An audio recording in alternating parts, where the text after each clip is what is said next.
Good day, may unit na naman nga tayo ngayon na Suzuki SX4. So ang issue nito ay overheat na naman. So top overhaul natin to. So binaklas ko na nga lahat, pinamasin sharp yung cylinder head at pinasetting ko na rin dito. So nagka-pressure na sa kanyang radiator dahil nga sumigaw na rin sa kanyang head gasket. So bali dito i-install na lang natin ito. So ayan nga, na-prepare na natin yung engine duct at na-spray gasket na rin natin yung kanyang head gasket. So install na natin yung cylinder head.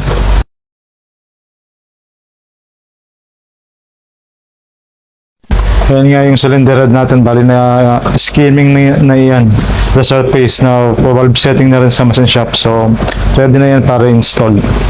Patanggalin nga natin dyan yung mga camshaft para ma-install natin yung head, na ilagay natin yung mga bolt. Bali i-arrange na lang natin yung arrangement ng mga cap para naka-arrange na yan pag inilagay natin yung intake sa exhaust. So ayan yung head bolt natin. So dito nga dahan-dahan natin ipinatong yung kanyang cylinder head. Bali ilalapat na natin yan.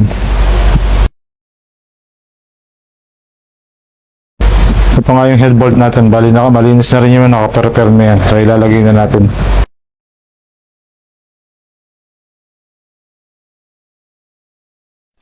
So ilalapat muna natin yung mga head bolt natin bago natin i-torque.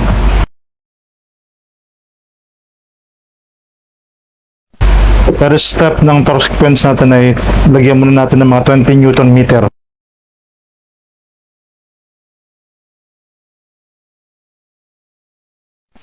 Second, dagdagan natin ng 40 Newton meter. So third step, magmamarking na tayo dito.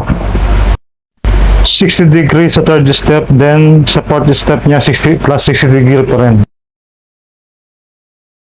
So ayan nga, check natin yung mga marking, tapos pag okay na, i-install na natin dito yung kanyang camshaft.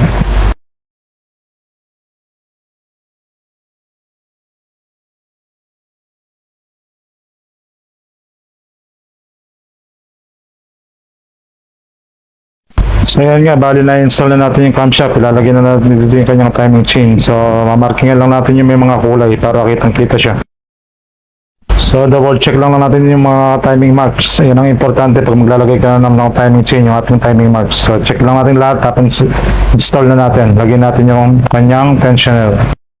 So ayan nga, fast forward na tayo. Bali na install na natin yung kanyang front cover, kanyang bolt cover gasket. So ito, ilalagay na natin yung kanyang intake manifold. Na ilagay na rin natin yung kanyang exhaust manifold. So bali, halos kukompletoin na natin yan.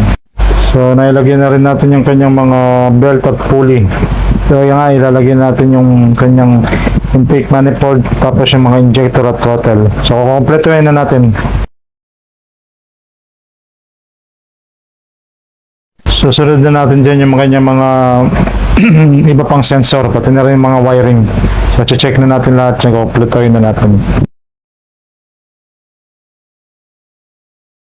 So pinapalit ko na rin yung spark plug niyan, bago yan, kasi nga luma na rin yung kanyang mga spark plug yan. Kung makikita niya, dilaw na. So bago yung nilagay yung spark plug, install na rin natin yung mga coil. So ayan na, halos kompleto na yan. So ayan nga, i-start na natin. First start natin, subukan natin, ayan.